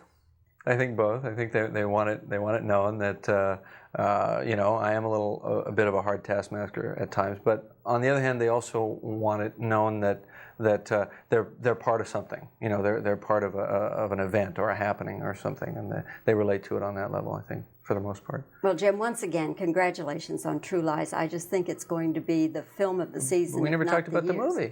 We didn't talk about the movie. I have with all the other stars. Oh, okay. So you got all those stories. Yes, so I've okay. got all those stories, All and right. I wanted to fill in from the director's point of view. All right, great. Okay. Anyway, Jim, it's good to see you again. Good to see you. Thanks. Ça va bien, huh? No problem. Does somebody want to do this, or should I just... Well, I can do it. Wait a minute. Let me see. Are you staying here at the hotel? Uh-huh. Oh, yeah. Now, when do you leave? Today or tomorrow? Today, yeah. Oh. Yeah. I'm going to hang around. Hopefully Jim Cameron will get back, but... Did they tell you what happened? There was someone he knows. Yes, yeah. Very ill. Yeah, I do know. Gravely ill. Yeah. We have speech. Chairs. The worst. The worst.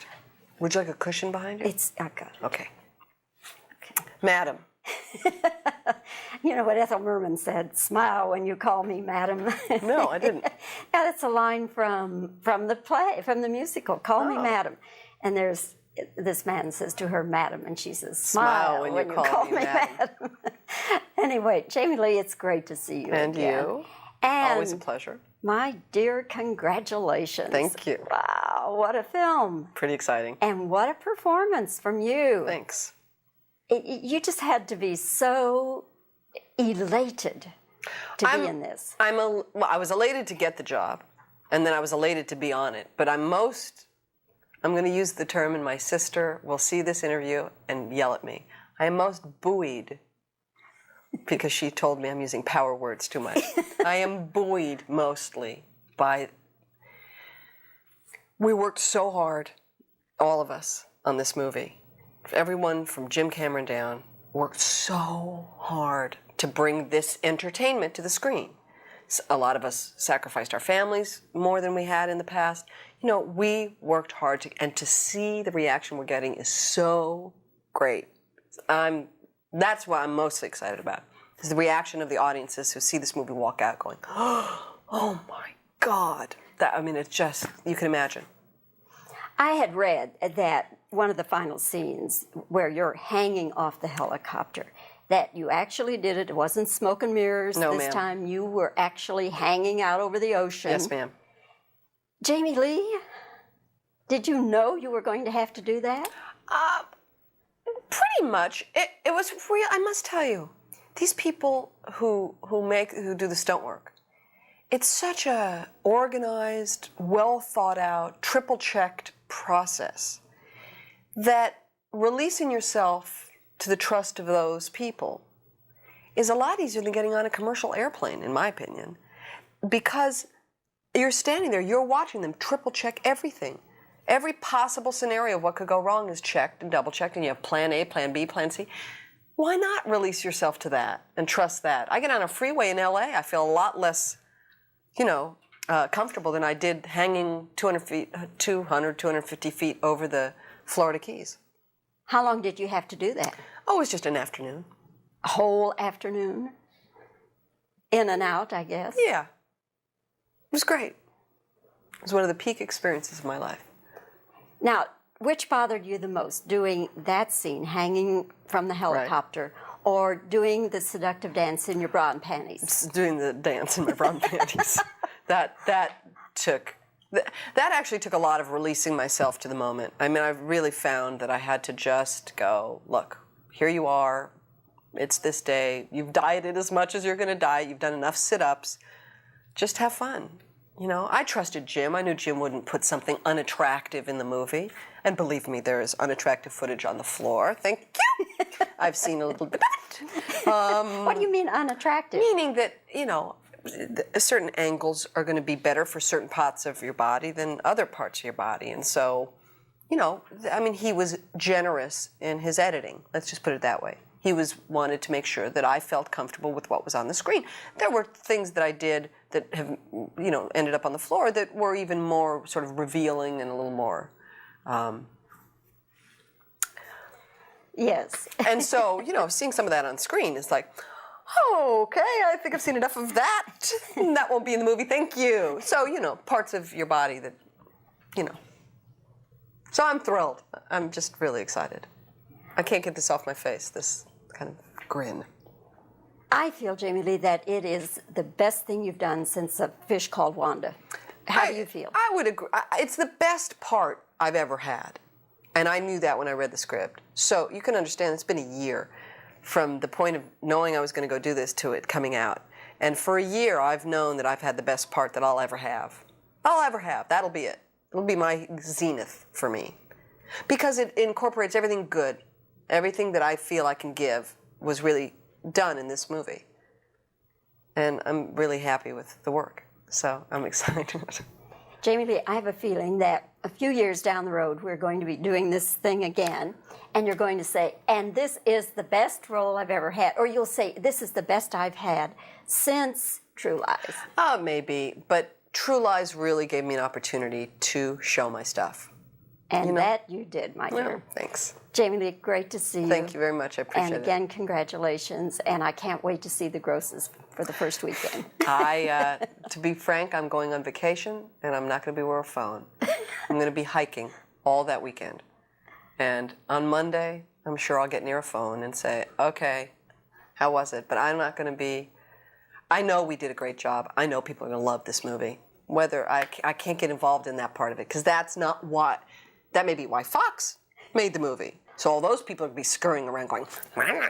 But the filmmakers, the creative people who made this movie, made it for the reaction we got last night. And that's true. Thanks, Jamie. I don't have points in this, and I'm not going to make any money off this. I wanted to make sure that the people had a great time. I assure you they will. Thank you very much. I'm glad. Oh, great. It's such a joy to... I'm just wearing my black.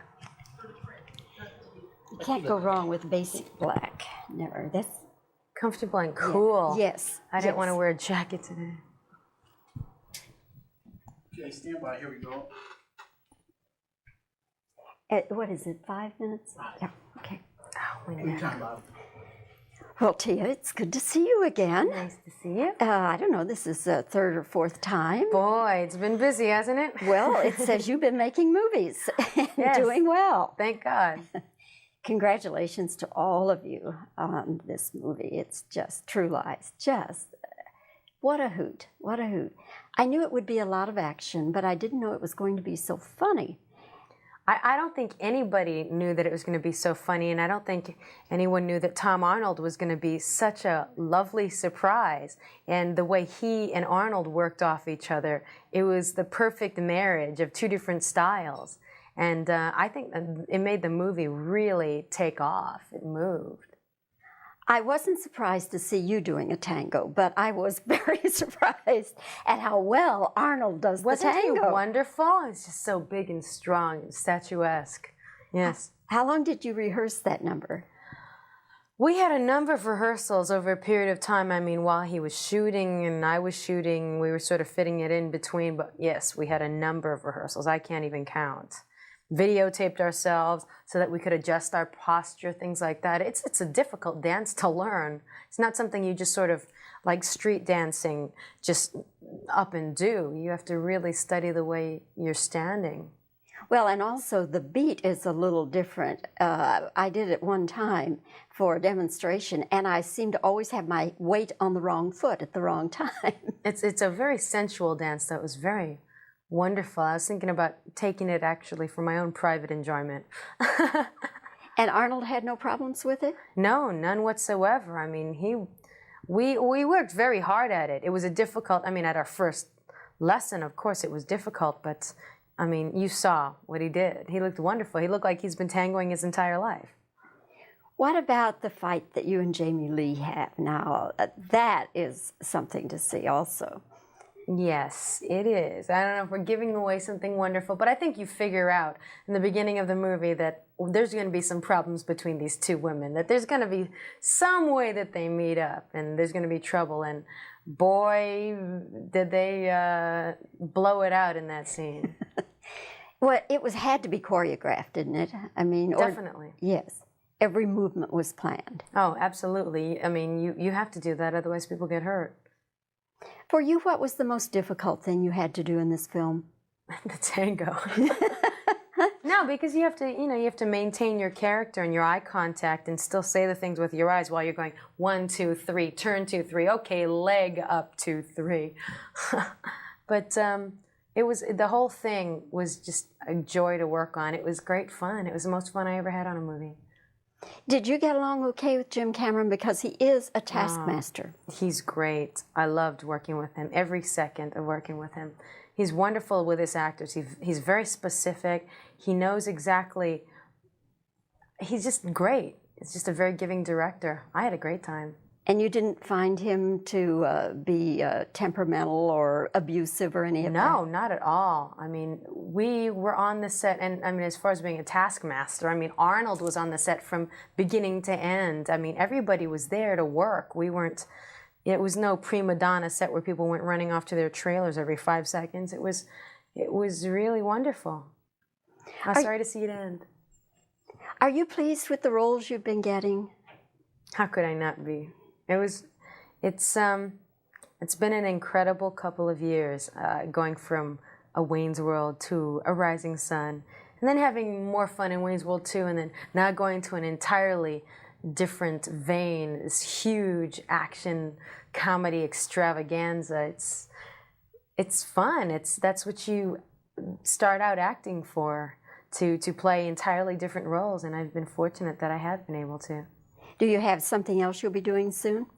I'm busy through the end of the year, which is wonderful, and I've always wanted to say that. And now you're saying it. And now I can say it and be truthful. That's great. And got my record out, and things couldn't be better. That's great. It's nice to hear that. Well, Tia, again, congratulations. And I just think that True Lies is going to be one of the blockbusters of the season, if not the year. Feels like it. And you're a part of that success. Thank you. The Partridge Family or something. Don't call her Roseanne Arnold anymore. It's just Roseanne. Why?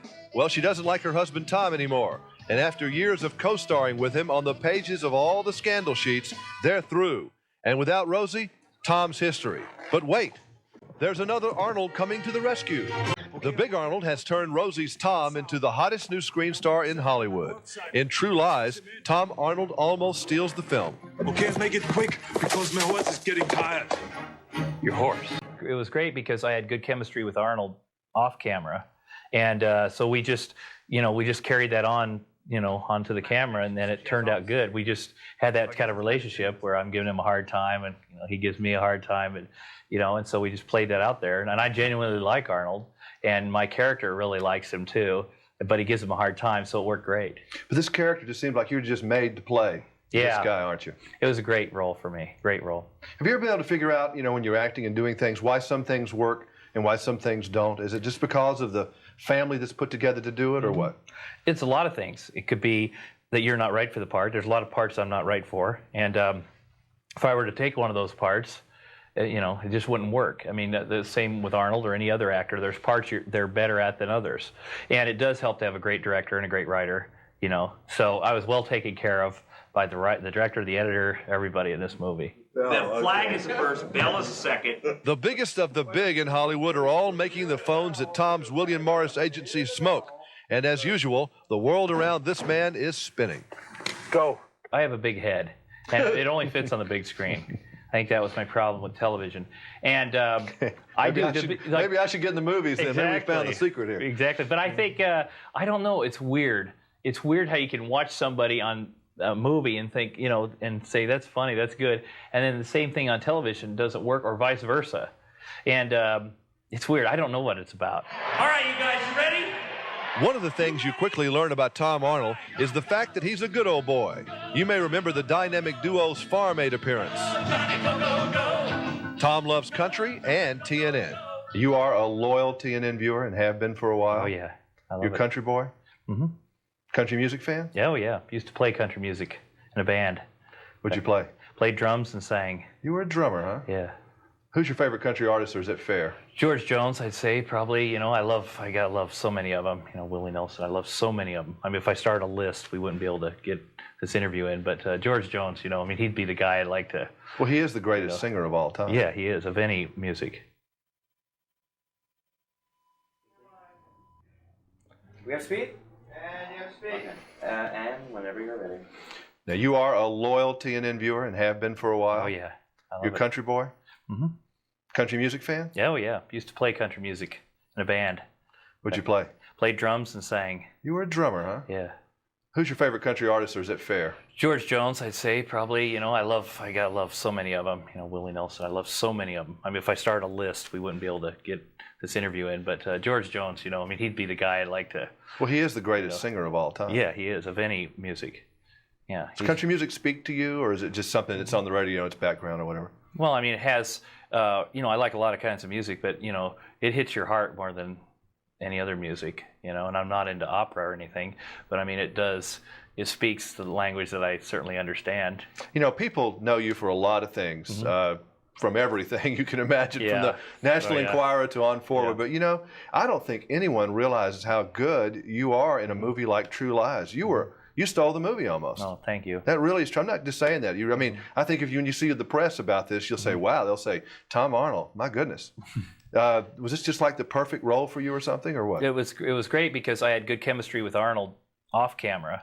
And so we just carried that on, onto the camera, and then it turned out good. We just had that kind of relationship where I'm giving him a hard time, and he gives me a hard time, and and so we just played that out there. And I genuinely like Arnold, and my character really likes him too, but he gives him a hard time, so it worked great.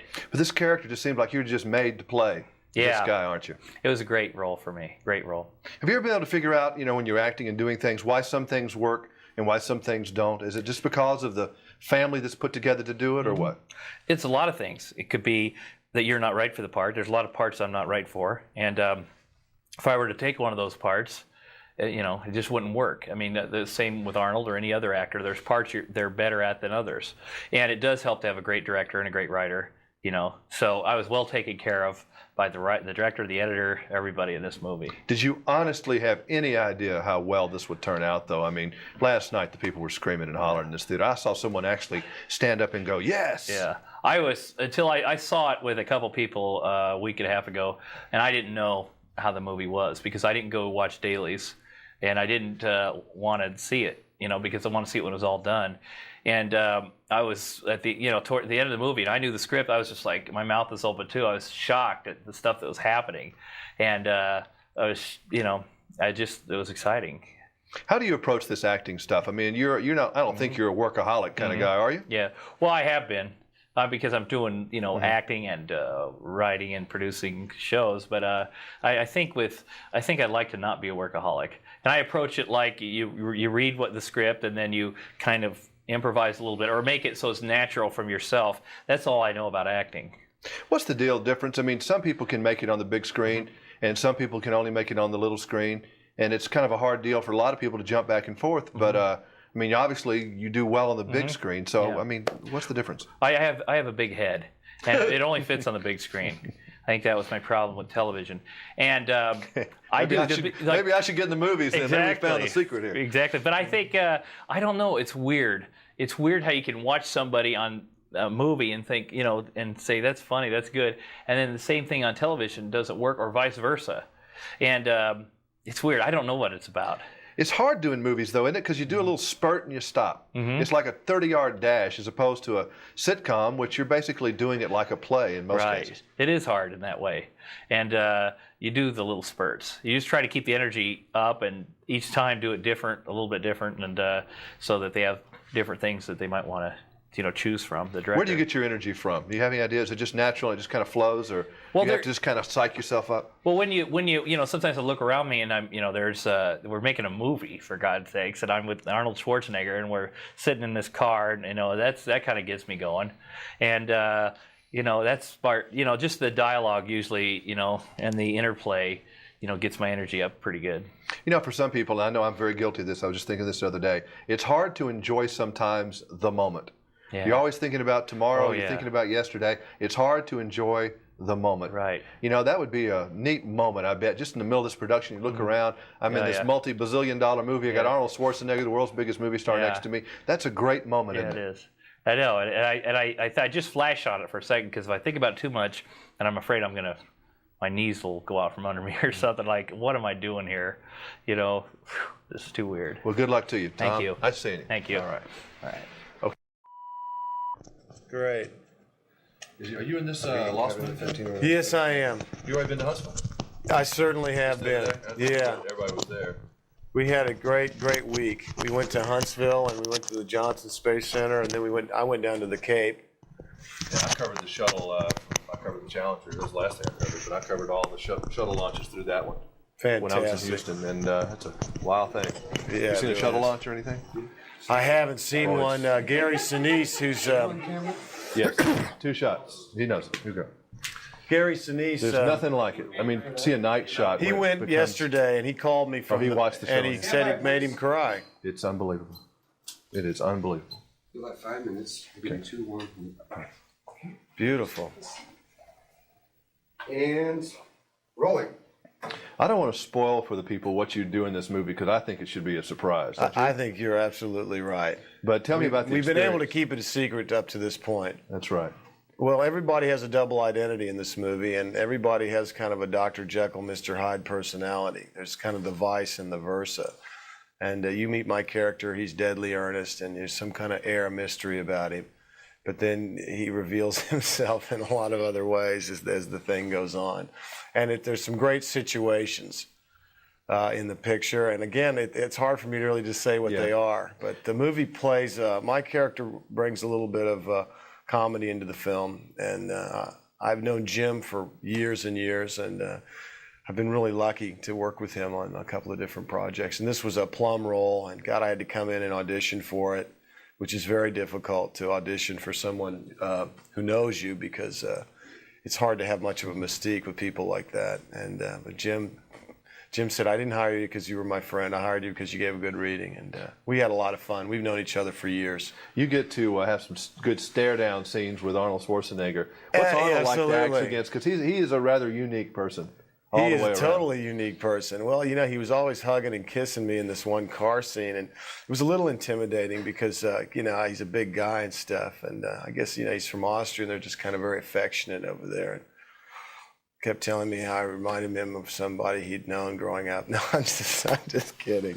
No, Arnold was great. I've known him for many years, but I've had these kind of I've almost acted with him in several films. We did do a little scene at the beginning of Terminator. A lot of people, I had I played the kind of leader of this punk gang that confronts him, and he wants our clothes at the beginning.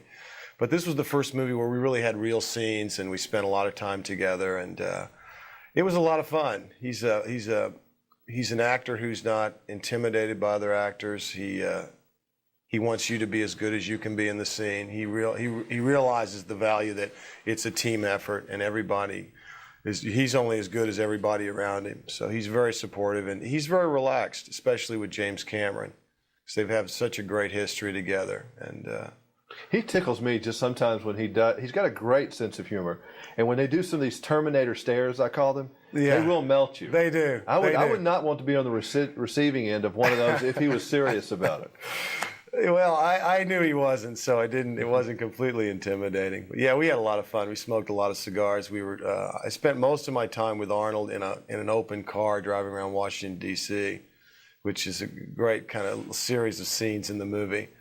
We shot a scene at a hot dog stand, and God, within about 20 minutes, it was pretty tough to film there because there were so many crowds. It really was. No, he's bigger than life. Amazing. We were going through some very poor neighborhoods of Washington, D.C., and everybody was yelling Arnold, Arnold, and they're yelling his lines from the movie, and it was something. Amazing. Now, you're in the red jacket from Huntsville, Alabama. You're going to be an astronaut now, right? That's correct. Yeah, I'm going to portray Fred Hayes. It's the story of Apollo 13. Ron Howard's directing the script, and Tom Hanks is playing Commander Jim Lovell, and Kevin Bacon's playing Jack Swigert, and Gary Sinise is playing Ken Mattingly. This will be the 25th anniversary or close to it? When it comes out, yeah. It was April 1970. It was the third lunar mission, and it got out about 205,000 miles. It was a perfect mission, and all of a sudden they had an explosion on board, which completely knocked the service and the command module out of commission, and all they had was this lunar module, which had never really been tested this way to really use as a lifeboat. And they had to go around the moon and shoot themselves back. And God, there are so many details of the story that I don't think the general public knows. And now there's a whole new generation who weren't even born. Don't even know what Apollo is. So it's a noble. So it's a drama, serious drama. It's a human interest suspense story. Yeah, are they going to? And it is one of the great human interest stories of modern times, and nobody really remembers. They go, oh, is that the one that blew up? Is that the one they landed on the moon? You know, we really have become callous with our history. Well, I can't wait to see it next summer, I bet. Probably not till the fall of next year. Mm-hmm. All right. Well, nice seeing you, and good luck on that. It's a pleasure. It'll be a lot of fun. Thank you very much. All right, great. Okie dokie. Thank you. You got it. I'd say the first guy got nailed. So far, this is not blowing my skirt up, gentlemen. True Lies received mostly positive reviews from critics and ultimately grossed $378 million worldwide at the box office, becoming the third highest grossing film of 1994. Arnold Schwarzenegger is a super spy romancing a femme fatale in a high-tech thriller called True Lies, one of the big new summer movies we'll be reviewing this week on Siskel and Ebert, including the surprise smash hit Forrest Gump with Tom Hanks. I'm Gene Siskel of the Chicago Tribune. And I'm Roger Ebert of the Chicago Sun-Times. Our first movie is the summer's big Arnold Schwarzenegger blockbuster, said to cost more than $120 million. And I got to tell you, I could see where most of the money went. True Lies has stunts and special effects like I've rarely seen before, even in a Schwarzenegger movie. In the film, Arnold plays a top-level U.S. spy who finds himself on the trail of terrorists threatening to blow up cities with nuclear weapons. When his enemy steals a motorcycle, Arnold borrows a policeman's horse and chases the bad guy in a high-rise elevator. The movie co-stars Tom Arnold, surprisingly effective as the sidekick who runs electronics for Schwarzenegger and provides something the movie has a lot of, comic relief. It's a running joke that Schwarzenegger's wife, played by Jamie Lee Curtis, thinks he's a boring computer salesman. In the big climax, Schwarzenegger borrows a vertical takeoff jet to chase the terrorists and their nuclear bomb through the Florida Keys. And that airplane scene develops into one of the most incredible, off-the-wall, imaginative action sequences I've seen in any Schwarzenegger film. Unfortunately, the terrific action that opens and closes the movie is interrupted in the middle for a long sequence where the spy thinks his wife is cheating on him, and so he sets a test for her in a scene that I thought was basically cruel and not very funny. It slows things down for a while, but the stuff that does work in this movie works so well, I don't have any hesitation voting thumbs up for True Lies, which shows Arnold Schwarzenegger back again as King of the Hill of the action star. You know, Roger, we saw the picture, I think, the same way, and yet my thumb is down. Really? The opening is fun. It's the James Bond picture we haven't... The opening is the James Bond picture we haven't had since Connery retired. Yeah. The ending is spectacular. Yeah. It'll have people cheering, and reasonably so. That's great. But when you said a long sequence in the middle, I don't think people realize how long that is. I think it's a half an hour. This whole ridiculous plot, which is cruel. Yeah, where she's allegedly not supposed to know that her husband is there because the light is behind him, so she can't see But his Roger, face, so she doesn't recognize him. but basically, all it is Jamie Lee Curtis sticking her chest out. That's what that whole half an hour of the picture is. It's demeaning to her. It breaks the film down completely. And in addition, there's another subplot, which is she's involved with a guy who's pretending to be a spy. Bill Paxton, good actor, but a dumb, stupid plot. Not high-tech, not smart. It's like there's bookends to garbage in the middle. I agree with you, Gene, yet at the same time, if you ask people what are they going to an Arnold Schwarzenegger picture for, this movie is going to give it to them in a way they haven't seen it before. But Roger, that sequence at the end, it is great. You've got, and it lasts a long time, and it just builds one thing after another after another. But people would be really missing something if they didn't see that. But Roger, so have them come in at the end, because I'm telling you, Well, no. The middle chunk of that picture is deadly, boring, and insulting. I married Rambo. The score was composed by Brad Fiedel, and the soundtrack included 5 songs from other artists. Boy, I remember the first time I got shot out of a cannon. International intrigue. Domestic unrest. Nuclear terrorism. For Arnold Schwarzenegger, it's just another day at the office. True Lies. Get your copy today. $19.98 or less. For 15 years, Harry Tasker's been leading a double life. Hi, it's Helen. Is he in? Harry's in a sales meeting, Mrs. Tasker. He's protected the country. He's faced the enemy. But when his wife finds out, Harry! Who's going to protect him? Arnold Schwarzenegger, Jamie Lee Curtis. What can I say? I'm a spy. True Lies. Buy your copy today before it slips away. True Lies was received on VHS on January 10, 1995, and on Laserdisc a month later, on February 8. Have you ever killed anyone? Yeah, but they were all bad. True Lies explodes onto your favorite video game system. It's up to you to battle fanatical terrorists and save the world from nuclear destruction from a plane. Shortly after the film's release, video games based on the film of the same name were released for the Super Nintendo Entertainment System, Sega Genesis, Game Gear, and Game Boy platforms.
You're fired.